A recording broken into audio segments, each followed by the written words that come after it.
that better? Oh, that's much better. Thought that was mute, but it's really on. I'll just start over, Nick. Wait till he gets to his camera.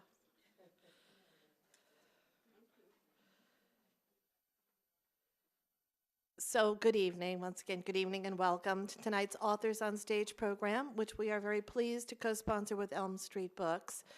They've brought us a lot of very exciting and thrilling authors, and we are really delighted to have Carol Wallace here with us tonight.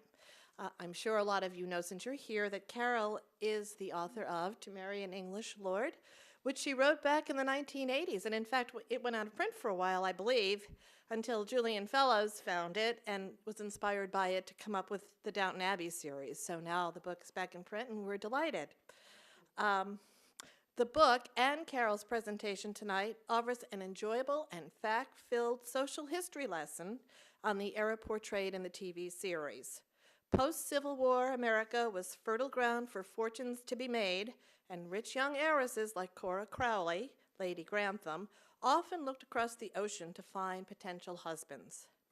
Many aristocratic young Englishmen were long on titles but short on funds, and matches with wealthy young American women were not uncommon. Carol is the co-author of To Marry an English Lord, and she has written 21 books on subjects that have included humor, parenting, social, and art history. In 2006, she received an MA in art history from Columbia University, the research for which inspired her latest, most recent historical novel, Leaving Van Gogh, which she book-talked here when it came out a couple of years ago. She's a 1977 graduate of Princeton University and lives in New York. So please join me in welcoming Carol to New Canaan Library.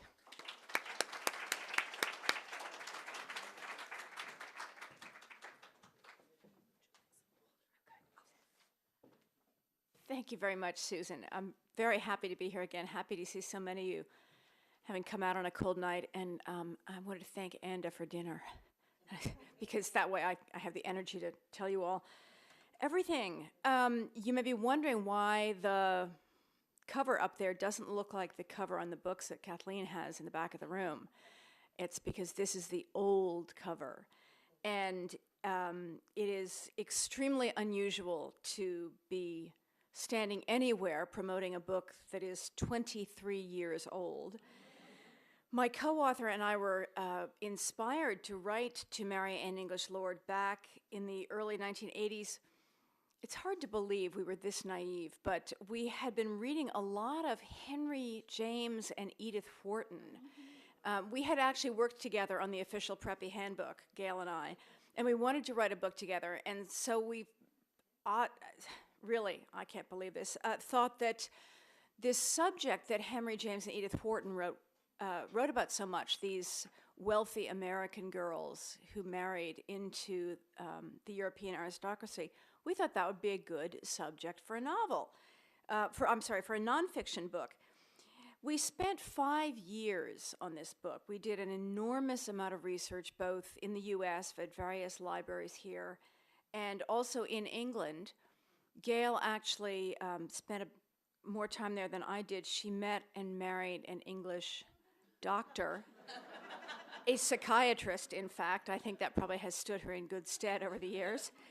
And I produced not only a novel, but a baby in time that we were trying to get this book off the ground.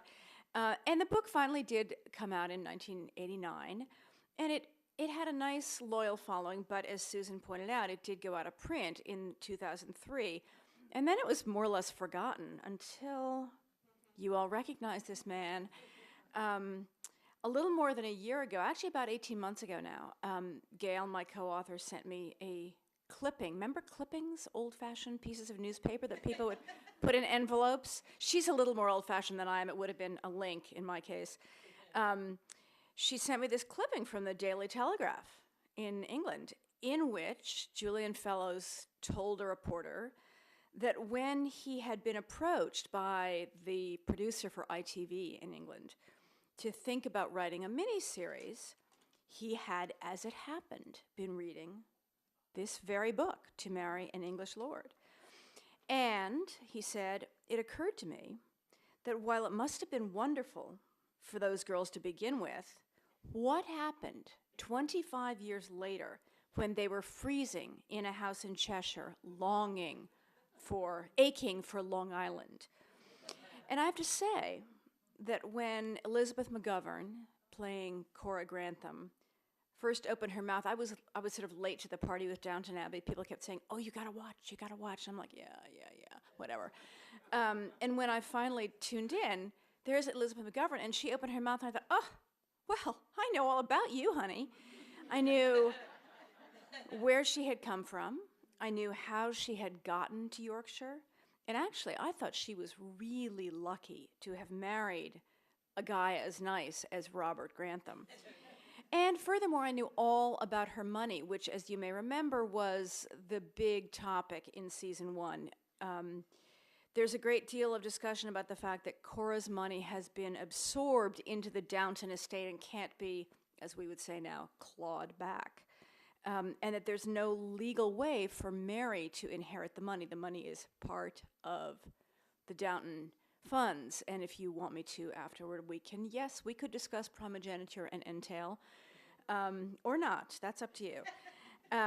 So even before I knew that Julian Fellowes had been reading the book officially, I had a pretty strong suspicion that he had used this title for some of his research, and really the only surprise in the outcome has been the generosity with which he is praised to marry an English lord. You will notice that his name is right there on the cover, and it's on the back too.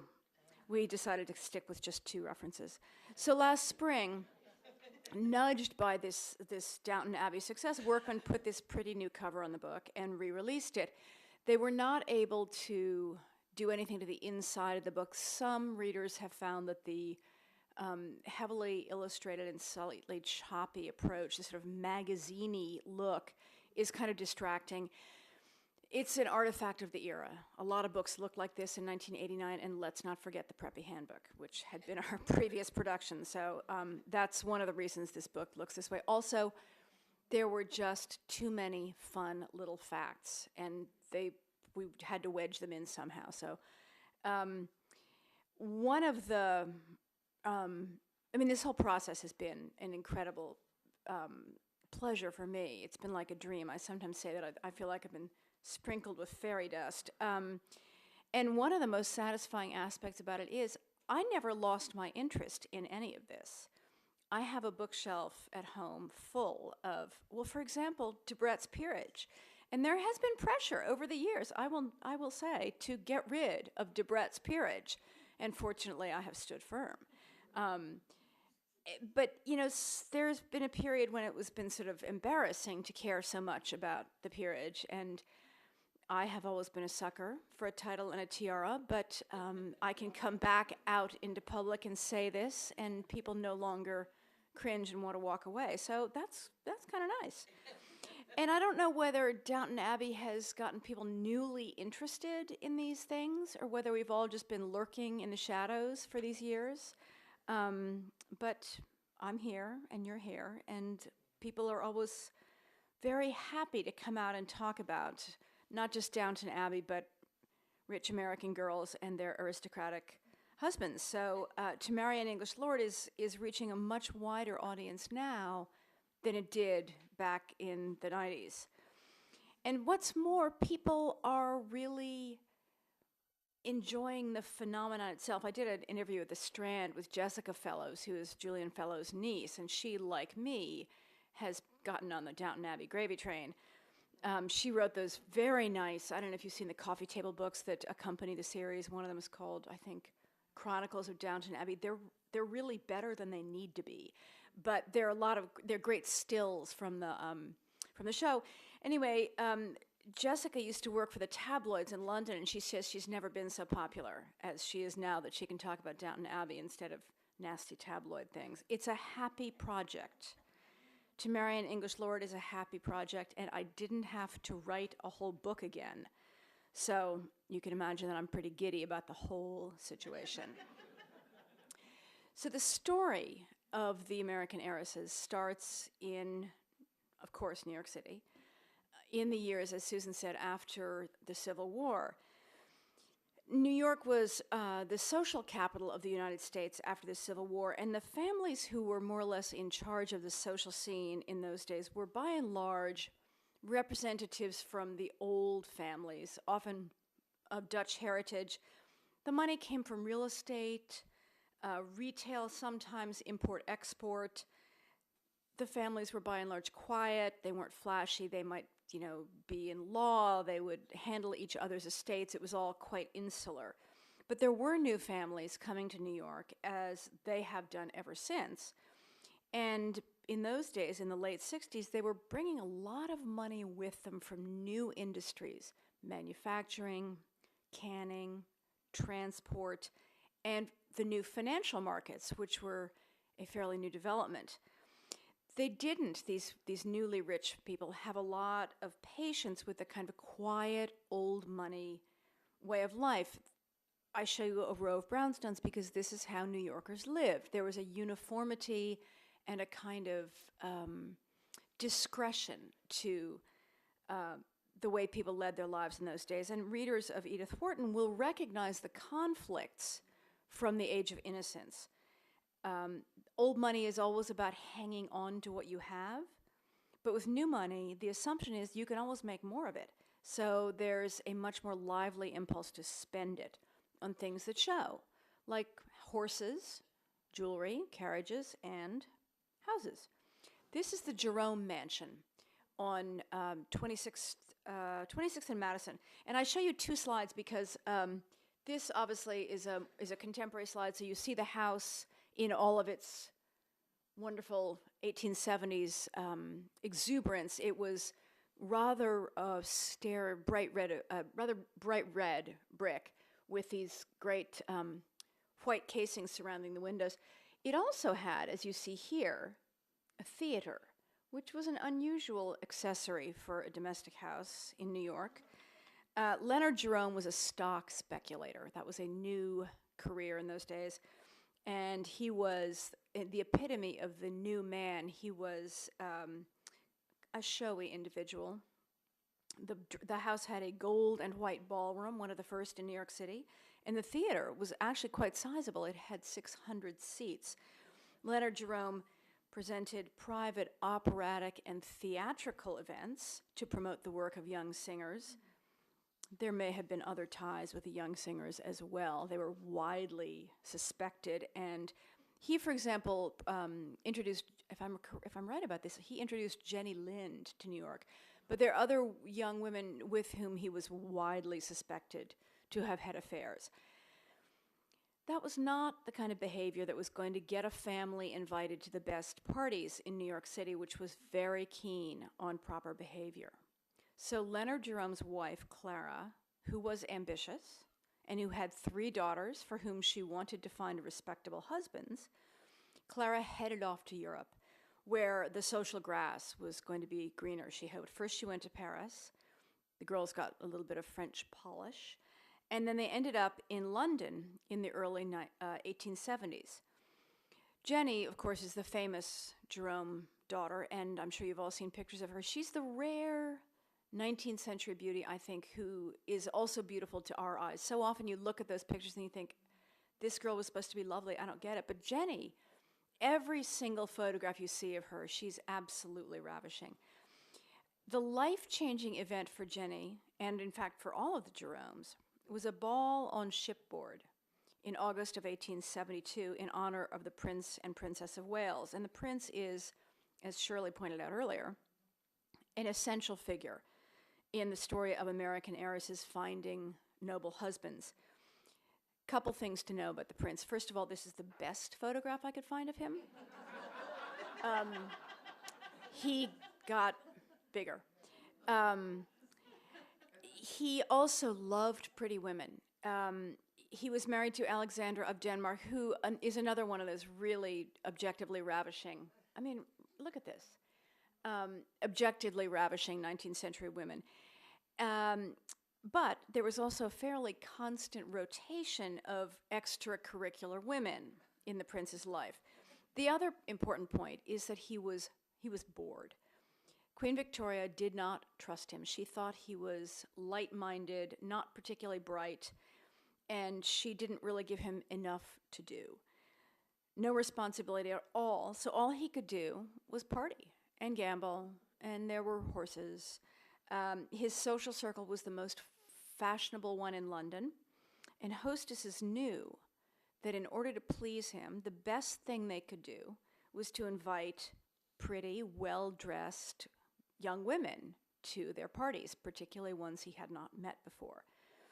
Now, one important issue about English society, which is to some extent, I think, still true, is that because of the explicitly ranked structure of the aristocracy, they're paradoxically tolerant in the short term to people from outside, because they assume that outsiders will vanish.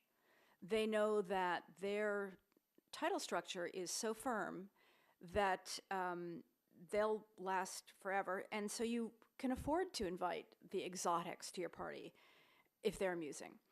This is a lovely Tissot painting of a ball on shipboard, and I like to think that this is the kind of party that Jenny Jerome went to when she met Lord Randolph. The other point is that because of the empire, London was far more cosmopolitan than New York was at that point. So a girl like Jenny Jerome, who was, as we've seen, really pretty, probably had a better chance of success. Clara wasn't wrong. She had a better chance of success in London than she would have in New York.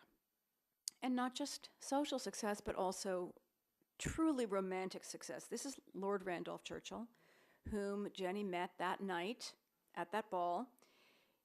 Obviously, looks were not the entire draw for Lord Randolph.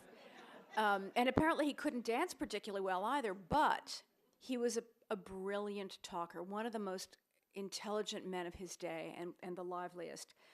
Jenny, who was kind of a firecracker herself, was much taken with Lord Randolph, and within 3 days of their meeting, he had proposed to her, and she had accepted. Well, both sets of parents were aghast. This is not the way it's supposed to play out. They were partly horrified at the speed with which the couple had made their choice.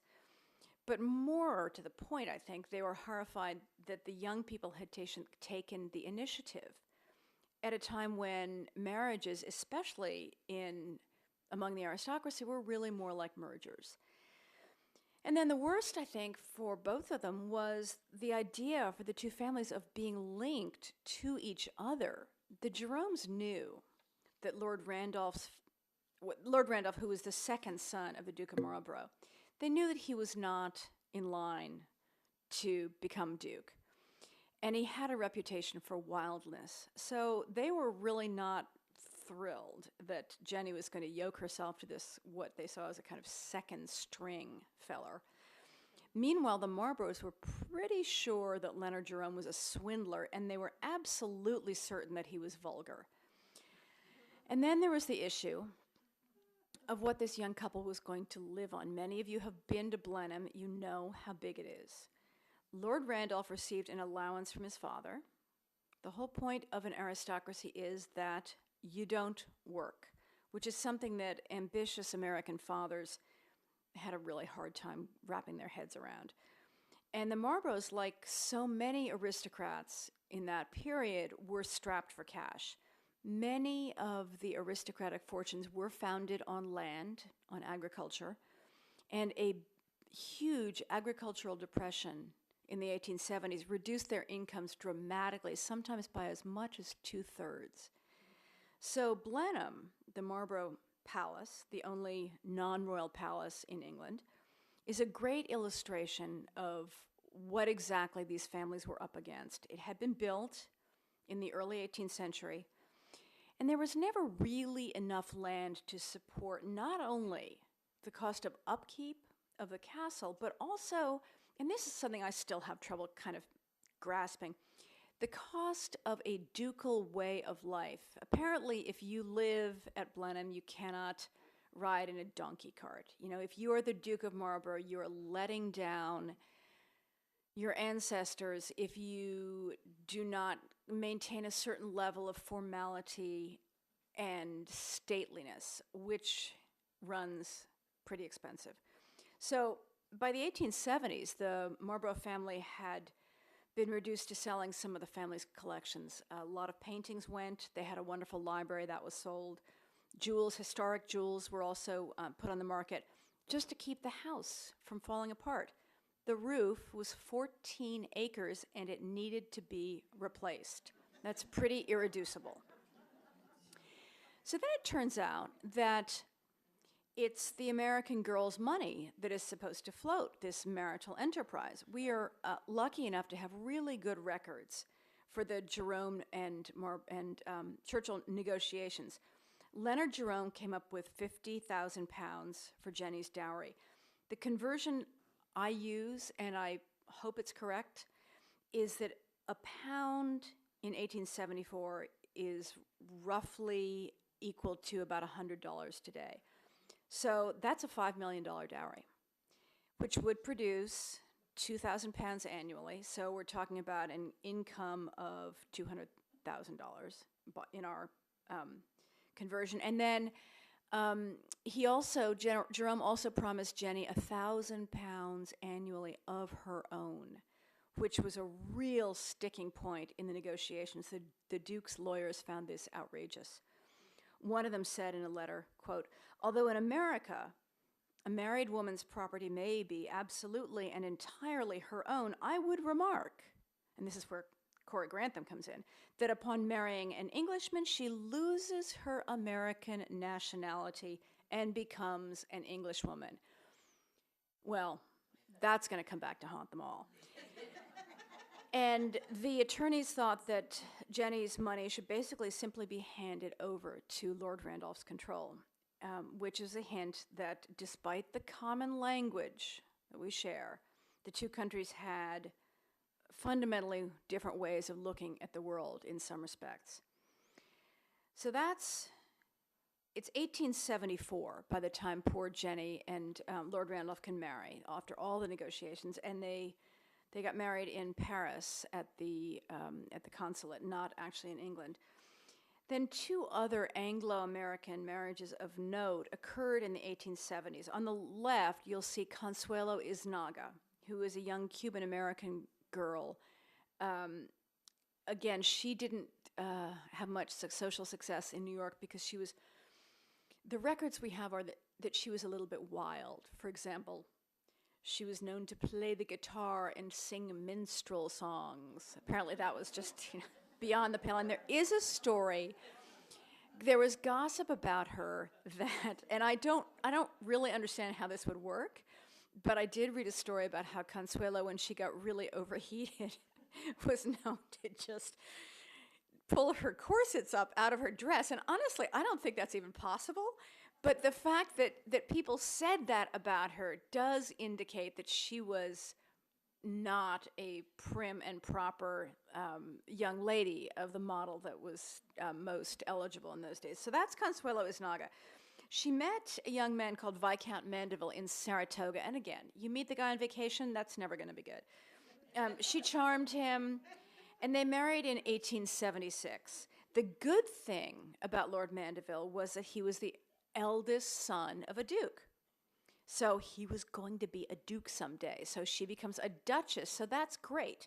The problem is that her husband now is both penniless and totally disreputable.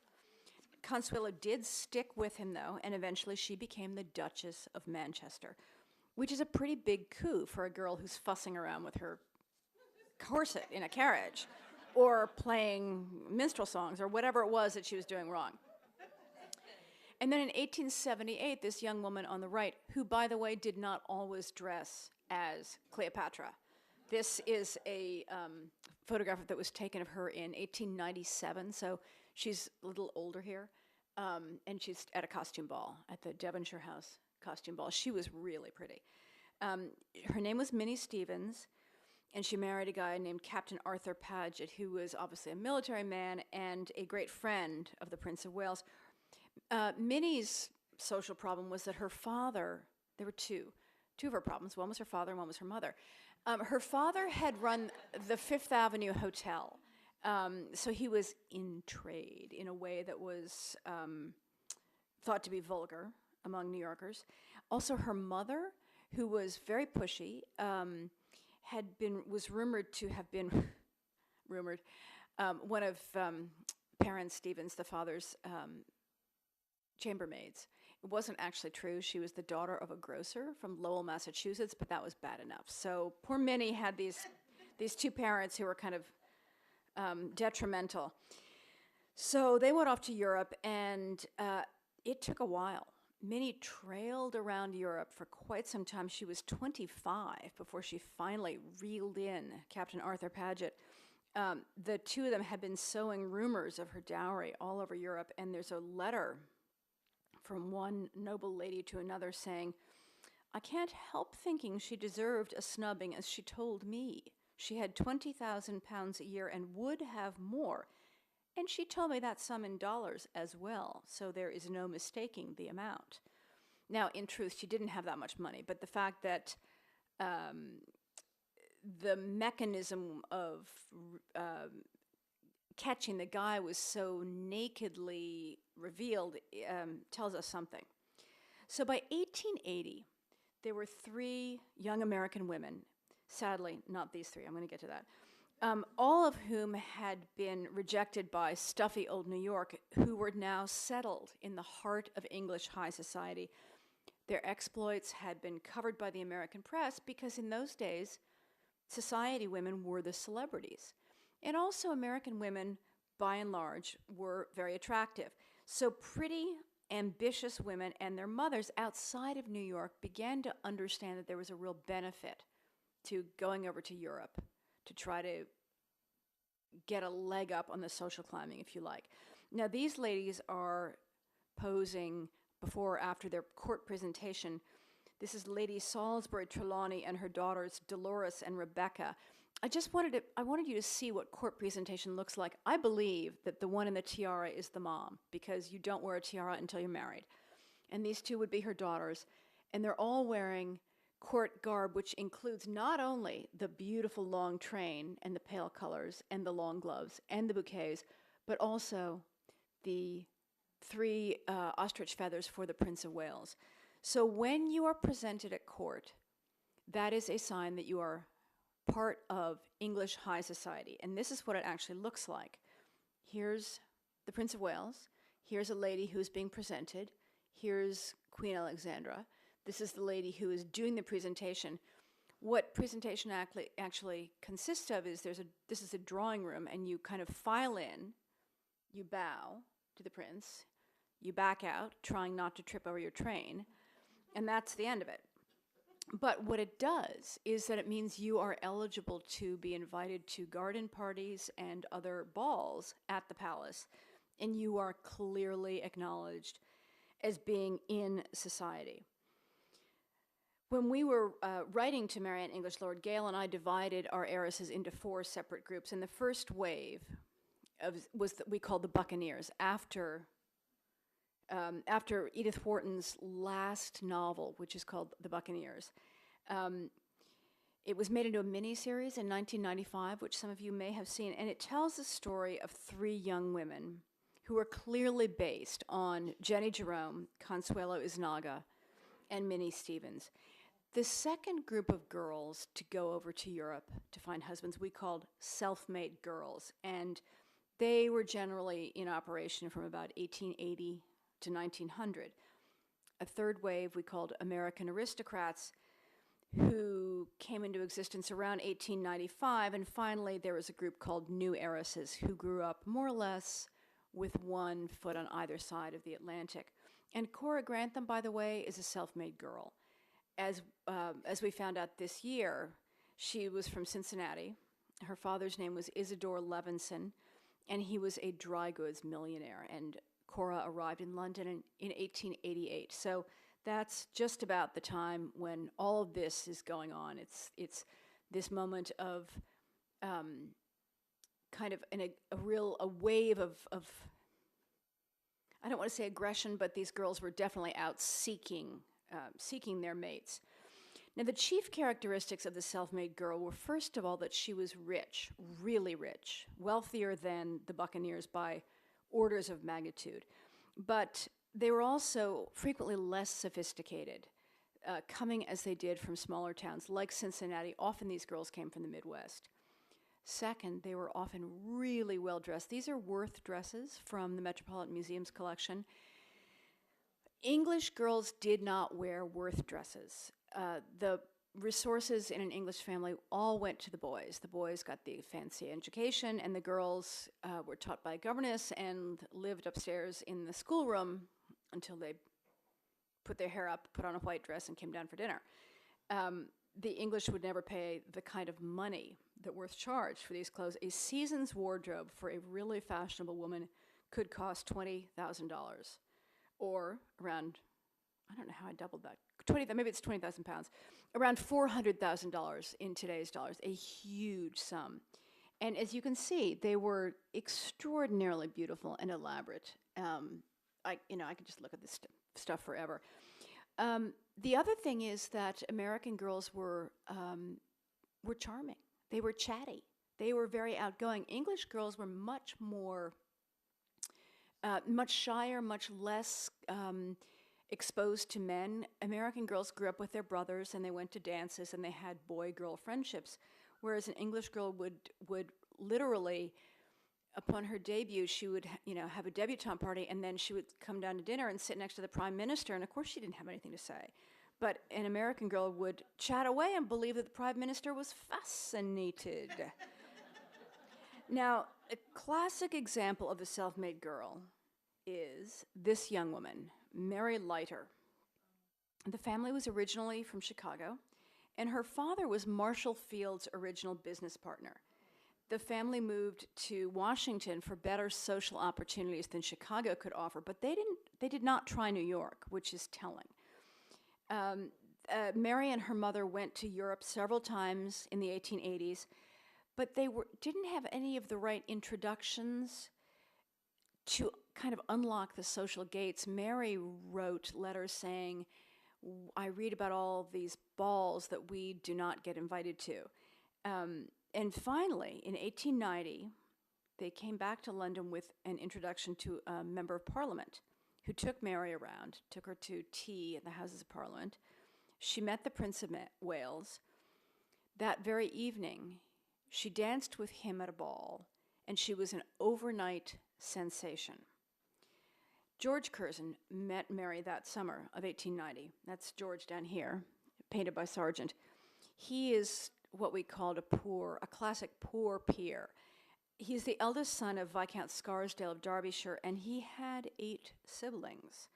And this is a similar situation to Lord Randolph Churchill.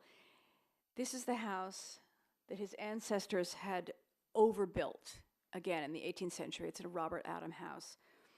And they were left with this massive place that required enormous upkeep. Samuel Johnson, I think it was, said that it would work as serve very well as a town hall. But the Scarsdales had no money. Also, George Curzon, who was another really brilliant man, had very grandiose political ambitions. Unfortunately for him, he was also very proud, and he had made it clear that he despised Americans. He thought that they were vulgar and ignorant. Mary, on the other hand, after she'd met him, was completely smitten. She wrote in a letter that he was, quote, the most charming, the most handsome, the most clever of all the men I have met. I almost died when he touched my hand. There's a rather good biography of her, actually, which is where I'm getting all these marvelous quotations. Wait a minute, I'm skipping a page here.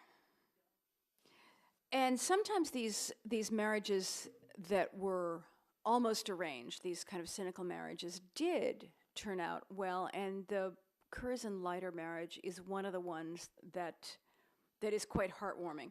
Ultimately, Mary Leiter and George Curzon finally did marry in 1895, and she was a wonderful wife to him, as well as being very rich. George became Viceroy of India, which is to say that he was the Queen's representative in India, which was at that point part of the empire. So it was a post of enormous status, and Mary was the second highest ranking woman in the British Empire.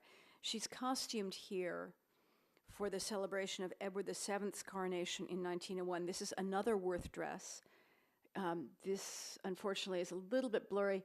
I don't know if you can see that the pattern is peacock feathers, and the eye of each peacock feather is a scarab beetle. The fabric was embroidered in India and cut by Worth, and here you see a better view of, there you go, you can see a little better there.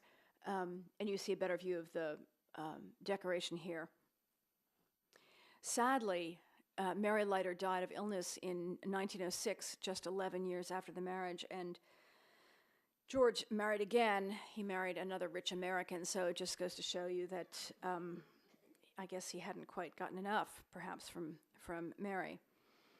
And then we move on to my example of the American aristocrats. This pugnacious-looking lady is Alva Smith Vanderbilt, a Southern woman from Mobile, Alabama, whose family fell on hard times after the Civil War and came north. Alva married William K. Vanderbilt, the grandson of the famous Commodore, and one of the heirs to the enormous Vanderbilt fortune, which was really quite eye-popping in those days. And perhaps because Alva's family had come down in the world, she was extraordinarily socially ambitious. Here she is, costumed for her own costume ball in 1883. The doves, you'll be glad to know, were not real. She's a Venetian princess, and these pearls are real. Count on that. Alva was an early adopter of feminism, and so this is Alva and in her sort of feminist phase. She was a dear friend of Consuelo Isnaga, who by 1890 was Duchess of Manchester owing to her marriage. And Alva had seen what marriage into the English aristocracy did for her friend Consuelo, who was goddaughter to Alva's own daughter, Consuelo Vanderbilt. Now, these are two of Alva's portfolio of houses. This is 660 Fifth Avenue. You'll remember the brownstones. You'll remember Leonard Jerome's house. This is taking everything a step further. It's limestone, and it looks very much like a French chateau. When Commodore Vanderbilt died, his sons and grandsons all filed plans with the Department of Buildings in New York very rapidly, and every single one of them built a big honking house. So this is Alva's city house, and this is her cottage in Newport. Marble House, guess why it's called Marble House?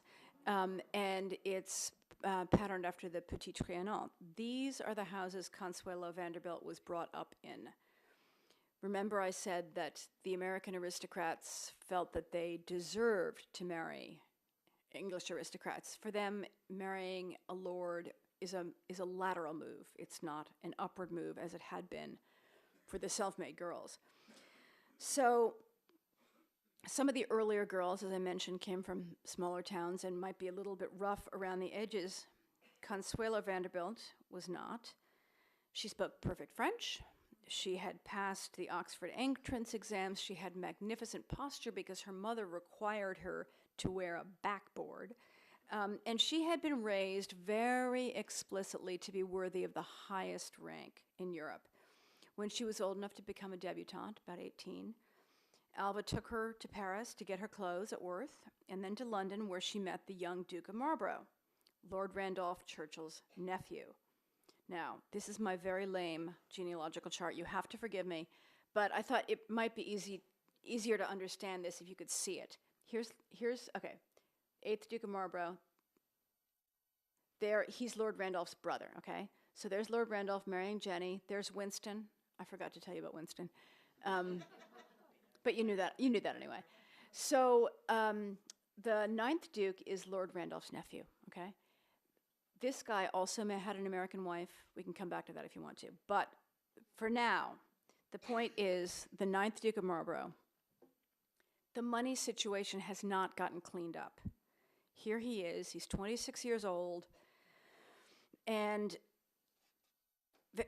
he still has Blenheim, and there's still no source of income. So he was very much committed to restoring the grandeur of the Marlborough name, and he wanted to be sure that his future wife would be worthy of Blenheim and worthy of being Duchess of Marlborough.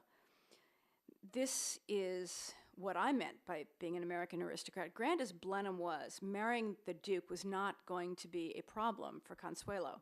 Here is the family chapel at Blenheim.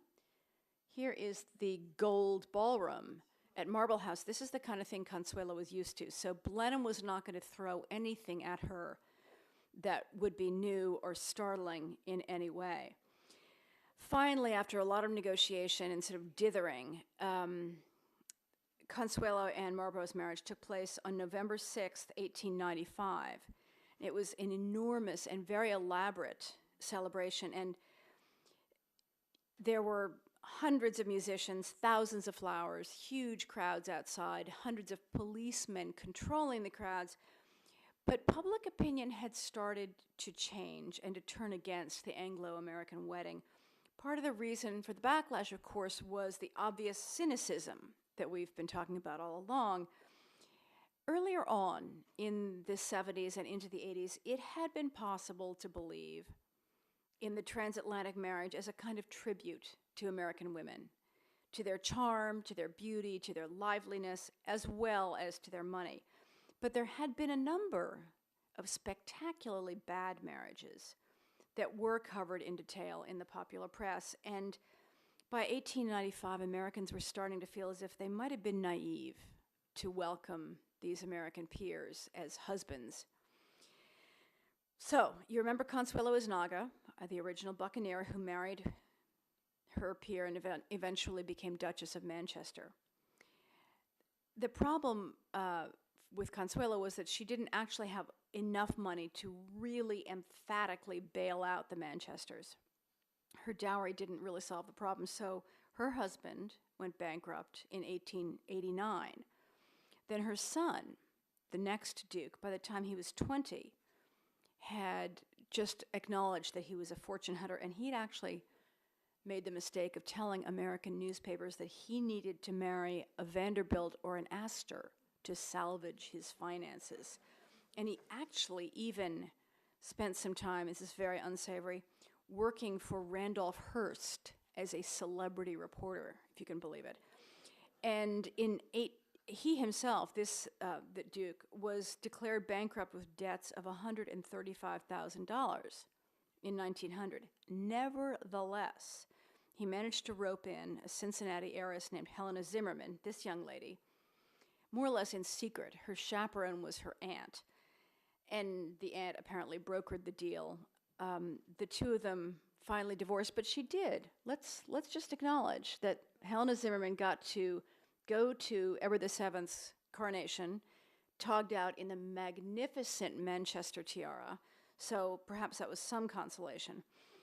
She did ultimately divorce her ne'er-do-well husband, and I think you should know that every successive Duke of Manchester has married at least twice, and the current Duke has been married. Actually, he's been bigamous. He's had 2 wives at the same time. So that's a family you just want to avoid. And then even without the frankly bad actors like the Manchesters, it had become evident that England was not simply a more picturesque United States. This Charles Dana Gibson, bless his heart, Charles Dana Gibson was very interested in this phenomenon of the American girl and her weedy little English husband. I don't know if you can tell, but this is Cupid's casket. And you can see that might be a mean mom. So there's a lot of commentary about the mismatch here among the beautiful American girl and her not particularly attractive husband. So the fault lines between England and America are starting to become more clear. It's become obvious that England is not simply a more picturesque version of America with bad weather and no indoor plumbing. There were other differences as well. The fact that the aristocratic man did not work came as a surprise to a number of young brides that they were expected to live in the country too. men like Robert Grantham, who were deeply involved in running their estates. They might be magistrates, they might be lord's lieutenant of the county, these kind of civic posts that didn't really exist in the same way in the United States. So for the American heiress with her pretty clothes to have to go and sit in a massive house, freezing cold, nobody around, often came as quite a shock. Now, this house is Tandragee, which belonged to the Manchesters. It did have windows when they lived in it. But you can, I mean, at the best of times, this was not going to be a light and cheerful place to be living. And, you know, Downton Abbey's comforts notwithstanding, many English houses were, by American standards, pretty uncomfortable. They were not heated. They often lacked bathrooms. Consuelo Vanderbilt's wonderful memoir, The Glitter and the Gold, which I hope some of you have read, it's so good. Consuelo was outraged by the fact that she had to take a bath on a rubber mat by the fire in her bedroom, and that some poor little servant had to bring the hot water up from the basement. Consuelo also got in trouble with the servant hierarchy, about which we now all know so very much. She would be sitting somewhere, in a room, she'd be chilly, she would pick up a match and light the fire herself, rather than calling the butler, who would then call the footman, who would come up from downstairs, and 20 minutes later, she's still shivering. So there were a lot of issues like that created a lot of friction. And then there's the English husband himself, who often had pretty different ideas about marriage from an American man. As we've seen in the United States, it was kind of the matrons who ran social life while the husbands made the money. So they were somewhat separate spheres. In England, as we said in the book, the wife, quote, was there to produce heirs, run the household to her husband's pleasure, entertain as he deemed necessary, and otherwise stay out of his way. She was another fixture in his congenial, conventional universe. Sort of like the dog, only he was probably more affectionate with the dog. And the wife was not even really expected to be faithful throughout the length of the marriage in these aristocratic matches. She did need to produce an heir and a spare. And once that was done, there was a lot of not paying attention, the corridor creeping, they used to call it, at country houses. And in fact, one of our heiresses in a memoir said that the one thing her mother told her, or the one thing someone told her was, as a rule, when you started to go out in society, the most important rule was never comment on a likeness, because it wouldn't do to point out that how odd it was to have a brown-eyed baby in a family where everybody had blue eyes, because there's no telling where that kid came from. The silver lining to all of this is that there were real responsibilities available to women who married Englishmen. Jenny Jerome, for example, campaigned very, very effectively for Lord Randolph Churchill's parliamentary and political campaigns. Mary Leiter, as we pointed out, Mary Curzon, was a much-loved and very effective vice-wren. And Consuelo Vanderbilt, who we see here costumed for not only Edward VII's coronation, but also for George V's. Again, check the pearls. Consuelo was very keenly interested in charitable enterprises and actually ran for the London County Council. Her marriage came to a bad end. She and the Duke were separated as early as 1906, and I think, if I'm remembering correctly, the Marlborough divorce is mentioned in one of the last couple of episodes of Downton Abbey. They were finally divorced in the 1920s, big shock. Anyway, by the turn of the century, when Edward VII was crowned, there was a big cadre of these women, these American women on English soil, American peeresses and their half-American children in Westminster Abbey. And Winston Churchill told the story about how Edward had once said to him at a dinner party, you wouldn't be here if it weren't for me. But of course, everything comes to an end. Edward died in May of 1910, and the summer, the season that year was quite gloomy. This is the famous Black Ascot, where everyone wore, instead of their white Edwardian dresses, they all wore black to the races. And then here we have Edward's funeral procession. Can you see the empty boots in the saddle? And then here's Edward's little dog, Caesar, following along behind. George V was a very, very different man from his father, much more earnest, not particularly fun-loving. The days of the Anglo-American match were really finished, partly, of course, because of that lack of the boost from the court, but also Americans didn't really need, by the turn of the century, English or European social approval to be social successes. They didn't need that European cachet. They could fly on their own.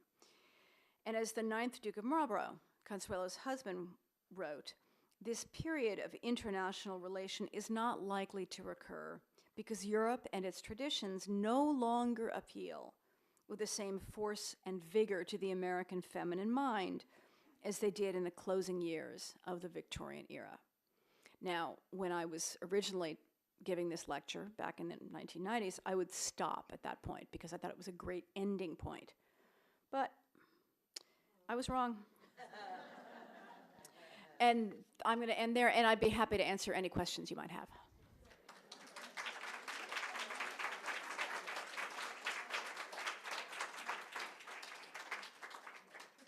Yes, ma'am. I meant to look this up, but I forgot. The English women were basically property until a parliament passed the law that said they could own their own wealth. Yes. Until a certain year, which year I have forgotten, everything they had, as soon as they married, belonged to the husband. Right. Yes. Is that a question? I wanted to know what year that happened. Oh, you overestimate me. The question is, in what year did it become legal for English women to own their own property? And I cannot answer that question. I'm sorry to say. Anybody know? Anyone have a pad with them? No. It may be in there, but I don't know that we're that specific about it. I think I remember doing a lot of research into divorce, what happened in the case of divorce, and that started to shift at around 1857. But the question of when a woman could actually maintain her own property, I don't know, and I suspect it was probably later than that. Anybody else? I hope it's an easier question. Yes, Shirley. Thank you, Shirley. Secondly, if I read correctly, I didn't realize that Worth was an English. Oh, yes, Worth. That was the biggest shock to me. That Worth. That's a good point. Charles Frederick Worth was, in fact, an Englishman, and when you think that the inventor of haute couture was an Englishman, there is a tremendous irony there. It's also, it is certainly true that there are the innovations, Worth's innovations are endless, but the fact that he was able to persuade women to pay the prices they did for the clothes that he created for them is perhaps the foremost among them. More questions? No? Yes. This is not anything hard. Oh, good, it's not a hard one. Phew.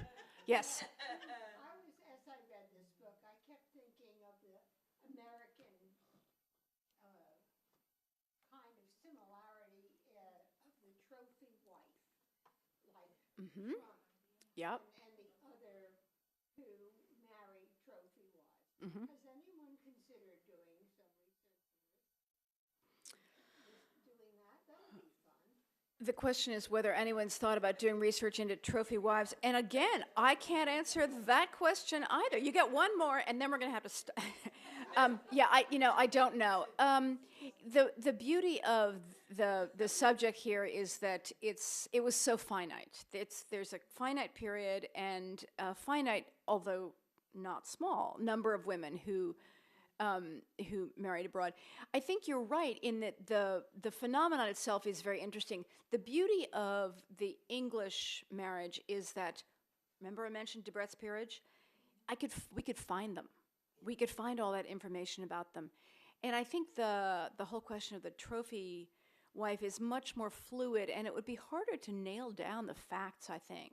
Whereas there's a lot of record keeping that went into the English aristocracy. And in fact, part of the reason that we stuck with English matches instead of expanding to the continental, which there were some, is that the English nobility is so much more clearly defined. And that's partly why they were the blue chip choices for American heiresses as well. Yes, Shirley. Here's me again.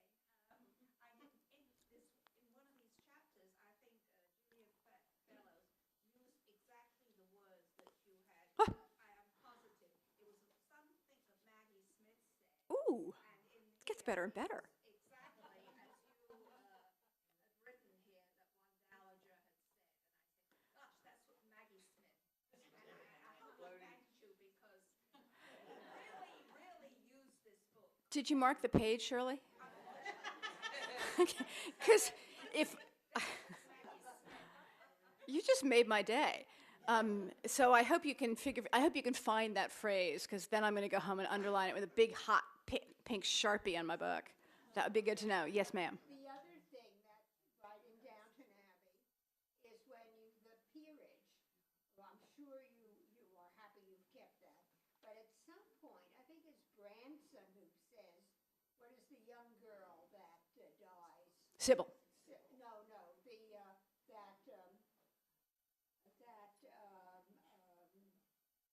Oh, right, Lavinia Swire, yes. yes, and there's another marriage. Mm-hmm. Yeah, and the money comes Mm-hmm. very handy Mm-hmm. there.